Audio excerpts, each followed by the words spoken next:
Look up on a clear night, and the sky feels like a dome dotted with tiny lights.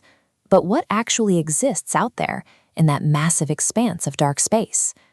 To grasp the distances we're talking about, imagine boarding a commercial jet and flying straight toward the sun.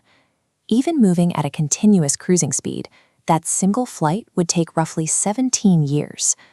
The sheer volume of space makes our standard earthly measurements useless. Mapping the solar system in kilometers is like measuring the Pacific Ocean with a wooden ruler. The numbers gain so many zeros they become impossible to comprehend. Understanding the universe requires us to abandon our terrestrial sense of scale and adopt an entirely new way to measure reality. We have to distinguish the objects we're looking at. Stars, like our sun, are spheres of fusing gas emitting light. Planets are dark bodies reflecting a star's light. To map these gaps, astronomers use the light year, the distance light travels in 1 year, about 9.4 trillion kilometers. Local distances are smaller, but still vast. The light from our sun takes exactly 8 minutes to cross the gap to Earth, placing us 8 light minutes away. Measuring cosmic distance by the speed of light creates a unique delay. Whenever we look up at the night sky, we are literally looking back in time, seeing stars exactly as they were when that light first left them. Our neighborhood is organized by proximity to the sun. Closest are the 4 inner, rocky planets: Mercury, Venus, Earth, and Mars, each defined by their solid surfaces. While Mercury is the closest to the sun, Venus is the hottest planet in the system. Its dense carbon dioxide atmosphere triggers a runaway greenhouse effect, trapping solar heat and driving surface temperatures high enough to melt lead. Past the rocky worlds lie the gas giants.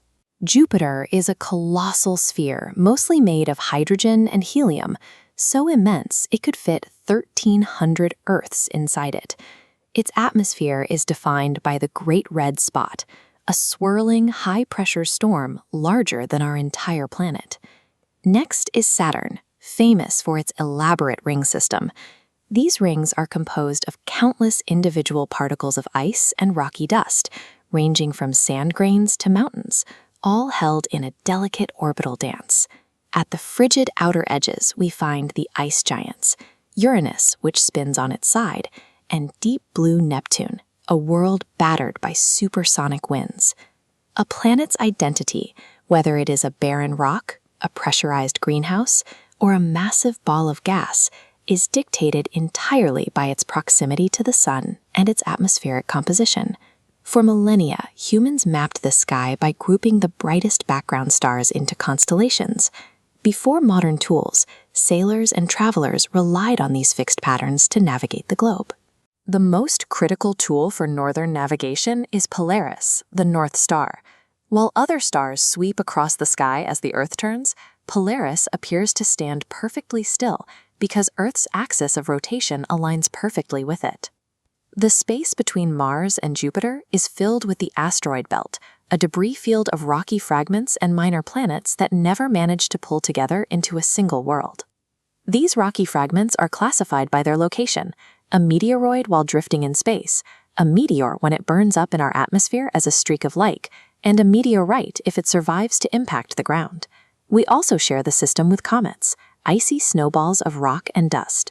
When their orbits bring them close to the sun, the heat causes their ice to sublimate, turning directly into gas and creating a blowing coma and a massive tail. The tail is physically pushed by solar wind, a stream of charged particles emitted by the sun. This forces the tail to always point away from the sun, regardless of the comet's travel path.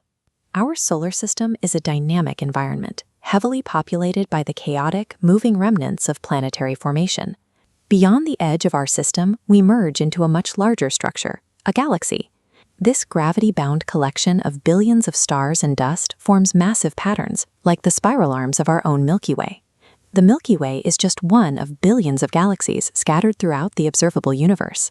Astronomers track the movement of these galaxies through redshift. As an object moves away, the light waves it emits stretch toward the red end of the spectrum, allowing scientists to determine how fast it is receding. Redshift data shows that nearly every galaxy is moving away from us. This motion is caused by the fabric of space itself stretching.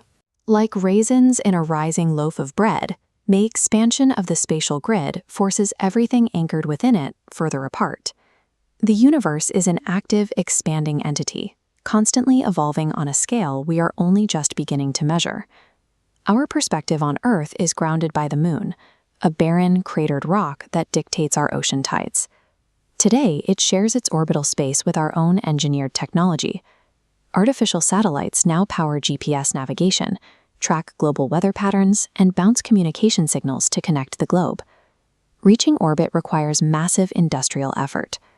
Organizations like the Indian Space Research Organization, or ISRO, have developed heavy-lift launch vehicles capable of breaking Earth's gravity to push scientific instruments into deep space.